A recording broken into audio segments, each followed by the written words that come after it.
Olá! Seja bem-vindo ao canal TecSci Narradas, sua dose rápida, habitual e homeopática de tecnologia e ciência.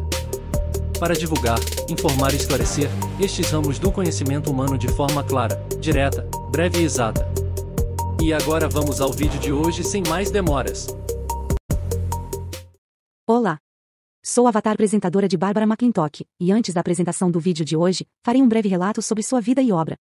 Ela nasceu na cidade de Hartford, nos Estados Unidos da América em 16 de junho de 1902, e faleceu na cidade de Huntington no mesmo país, em 2 de setembro de 1992. Ela foi uma citogeneticista estadunidense, doutora em botânica e vencedora do Prêmio Nobel de Fisiologia ou Medicina de 1983 pela descoberta dos elementos genéticos móveis, que causam um fenômeno conhecido como transposição genética. É considerada, ao lado de Gregor Mendel e Thomas Hunt Morgan, uma das 3 mais importantes figuras da história da genética, tendo demonstrado diversos conceitos fundamentais, tais como a recombinação genética por crossing over, os papéis dos telômeros e dos centrômeros nos cromossomos. Empreendeu uma das mais espetaculares descobertas da genética, os genes saltadores ou transposões. Na década de 1940, Barbara realizou experiências com variantes de milho e descobriu que a informação genética não é imóvel, e que genes podem ligar e desligar a manifestação física de certos fenótipos. Ela parou de publicar seus dados em 1953 devido ao ceticismo de outros cientistas em relação às suas descobertas e suas implicações. Os mecanismos de regulação genética só passaram a ser melhor compreendidos nas décadas de 60 e 70, e levou mais de 30 anos entre sua descoberta fundamental para a genética e seu reconhecimento com o Prêmio Nobel em 1983.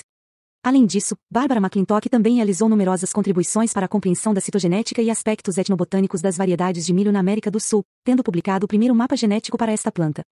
Agora, sem mais demora, vamos ao vídeo de hoje, que é sobre meio ambiente. Imagem OTRAP, um pequeno fragmento do meteorito de ferro Campo del Cielo. O mesmo calor intenso que derreteu parcialmente o meteorito para produzir a superfície lisa visível aqui também teria evaporado e eliminado o ferro, criando minúsculas partículas de tamanho nanométrico.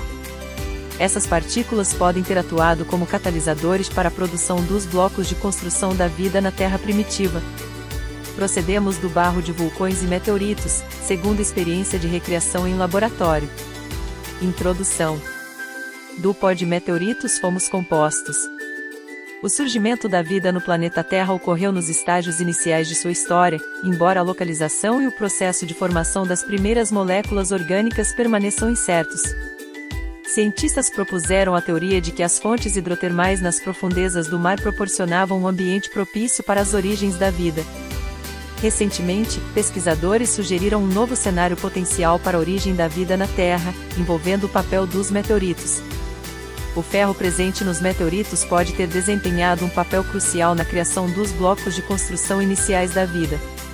Um grupo de cientistas do Instituto Max Planck de Astronomia e da Universidade Ludwig Maximilian em Munique, Alemanha, conduziu experimentos usando meteoritos e cinzas vulcânicas para demonstrar um novo mecanismo para a formação de moléculas orgânicas nas condições iniciais da Terra. Partículas de ferro de meteoritos e cinzas vulcânicas desempenham um papel vital como catalisadores.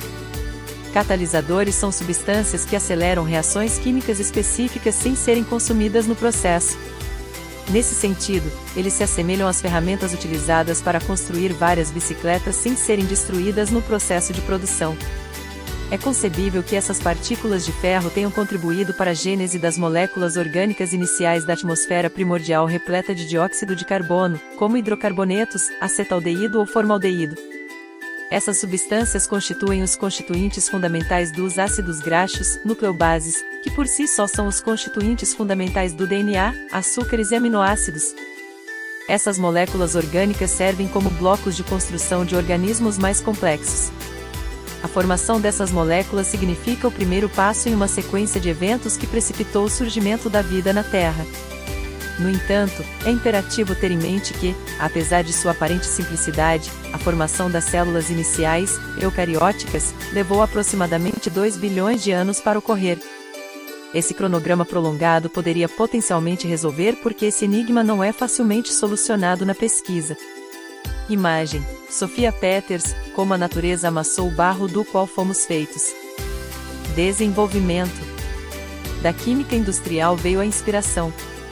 O principal impulso para a pesquisa foi derivado da química industrial, que estabelece a conversão de monóxido de carbono e hidrogênio em hidrocarbonetos pode ter sido facilitada por catalisadores metálicos por meio do processo Fischer-Tropsch.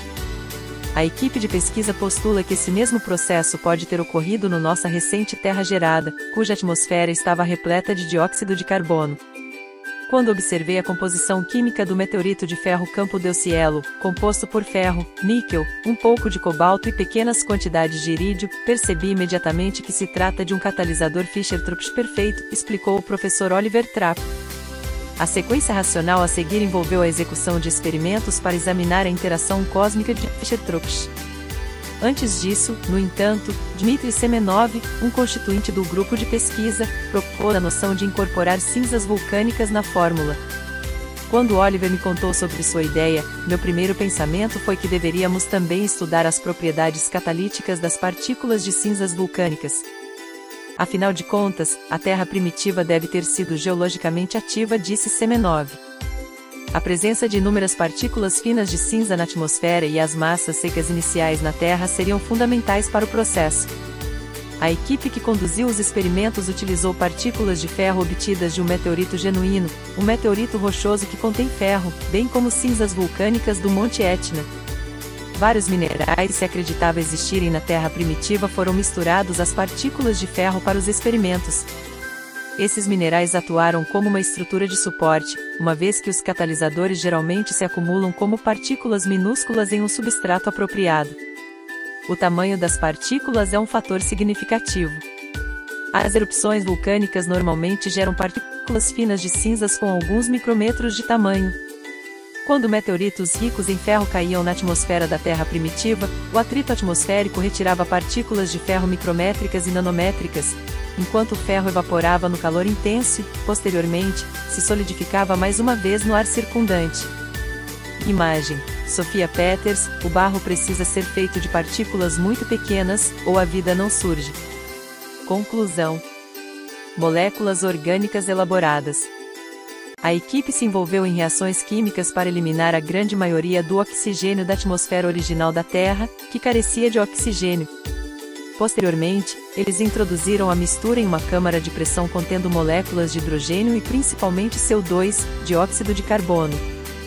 Vale ressaltar que naquela época, diferentemente dos tempos atuais, a atmosfera era predominantemente composta por CO2 e vapor d'água, e tinha uma pressão atmosférica na superfície da Terra quase 100 vezes maior do que atualmente.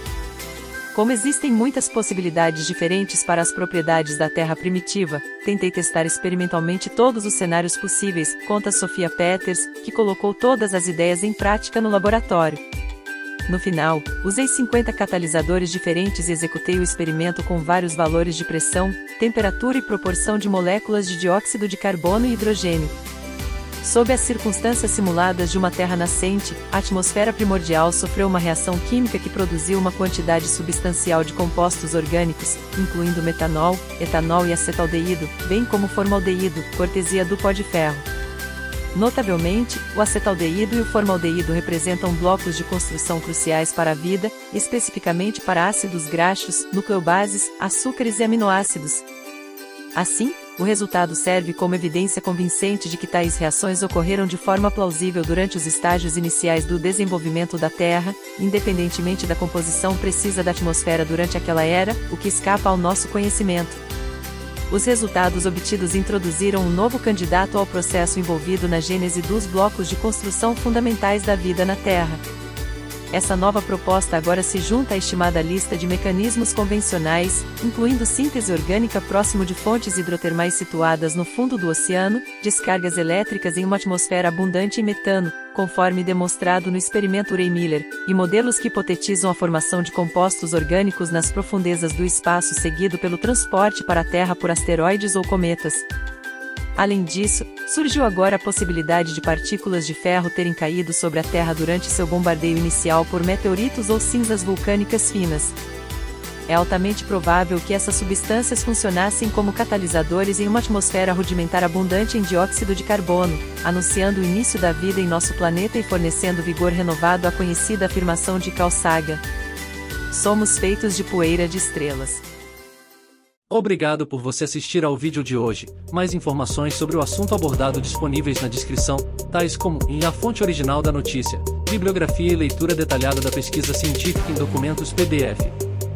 Gostou do vídeo? Então, interaja, dê o seu like, joinha e curtida, compartilhe, inscreva-se, deixe sua opinião e sugestões aqui nos comentários para novos conteúdos de temas da sua paixão pelo saber e até ao próximo vídeo.